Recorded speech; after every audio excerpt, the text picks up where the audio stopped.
What's going on, everybody? King of Dragons 5000 here, coming at you with another figure review. Today we'll be having a look at the DC Collectibles Icons Rebirth 7-pack. We'll be having a look at Cyborg, the cybernetic warrior of the Justice League. Now, here we do have Cyborg posed with the rest of the Justice League. What we're going to do now is take a little break, get Cyborg posed by himself, and then we'll go on to the rest of his review. So sit tight, everyone. And here we have Cyborg posed and out of the packaging. Before we get onto the figure, let's actually have a nice 360 of the figure. Now, I'll be the first person to tell you that I'm not the biggest Cyborg fan. I did like him in Teen Titans, but ever since the New 52, I just feel like he's been shoehorned into every Justice League storyline, and I don't know, I could never get behind the fact that Cyborg is a member of the Justice League before Nightwing, Starfire, Raven, and all those other Teen Titans. I just can't get behind that fact. I mean, he's a good figure, don't get me wrong, and the character is really nice, but I just feel like Martian Manhunter would be a little better, but that's neither here nor there. We're here to talk about the figure, which, you know, I actually do find this a really, really nice figure, because there's a lot of nice detail on Cyborg that, you know, from an objective standpoint, you really gotta respect that. He does have the Cyborg C in his chest. We do have a little bit of red here on his sides, and of course his eye and the little spot above his head. He does have a lot of nice detail, and what they did is that they did apply a darker wash all over his silver, so it does look like worn metal. And you know, from an objective standpoint, that is a really good job. They did a really nice job painting this guy.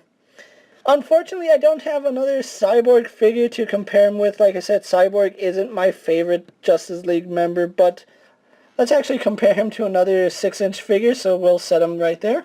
And we'll bring in the DC Universe Classics Flash, and as you can see, the scale is really getting closer. I really do like the fact that Icons did scale up the figures so that they're almost a true 6-inch figure line.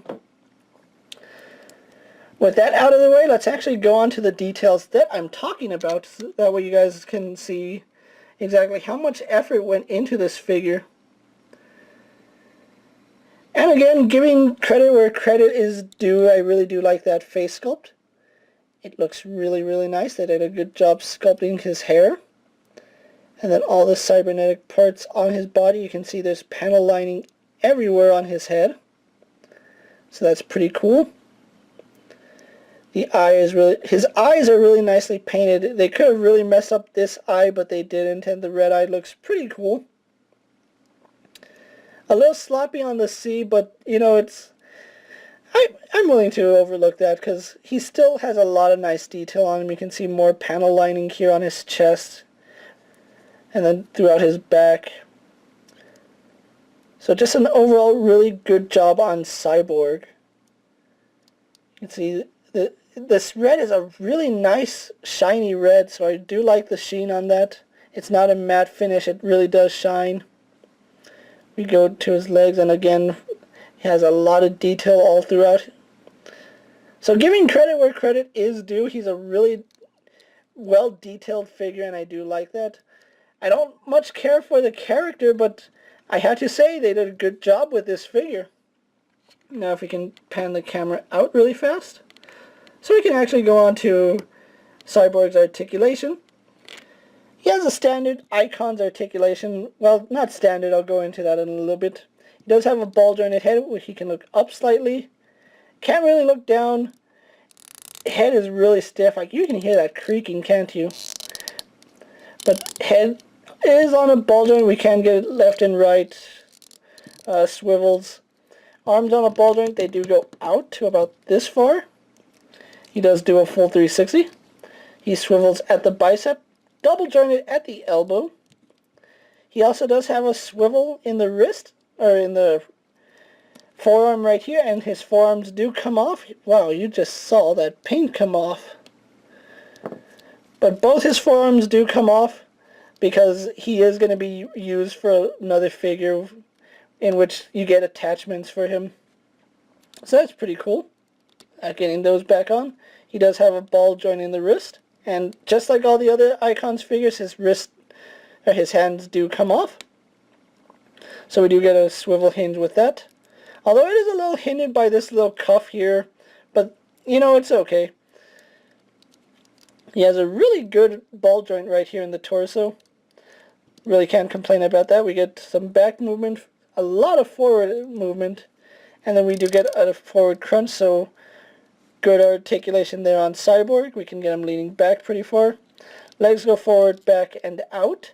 Like all the other Icons figures, he does have a drop-down hinge, which lets the leg move out even further. And you can just see all that excess paint on my backdrop. I'm so sorry about that, guys. No thigh swivel, but it does rotate on that ball joint. Double jointed in the knee. Then we do get an ankle hinge, as well as a rocker ankle, so that's really good articulation. So that's Cyborg for you. So what I'm going to do now is take a little break, get him posed for my final thoughts, and then we'll wrap up this review. So sit tight, everyone. And so here we have Cyborg posed for my final thoughts. Overall, I really do enjoy this box set. Again, I'm not the biggest Cyborg fan in the world. I'm really having a hard time keeping up with his comics. I just never could get behind the character. I think he's more of a Teen Titan than a member of the Justice League, but that's neither here nor there. But I really do like the way this box set came out. Each figure is really, really nice, and I really think DC Collectibles did a good, not a good job, but a great job bringing these figures to us. Now, if you're going to pick this set up, it is going to run you $100 at retail. That's actually a fair price when you think about you're getting 7 figures, considering that each Icon figures will run you about $21 to $24. So 7 figures for $100, that's actually a really good price. We don't get any accessories with these guys, but I have heard rumors that we're going to get an accessory pack down the line. So who knows, maybe we will, maybe we won't. We'll just see what happens. But anyway, guys, thanks for watching this video. I hope you enjoyed it. Let me know what you think of Cyborg and the rest of the Justice League. And while you're at it, like this video, subscribe to my channel. Leave me things down in the comments, of figures you would like to see me review, and if there's a spot for it in my collection, I'll definitely have a look at it. And until next time, guys, I'll see you later. Take care, everyone. My dream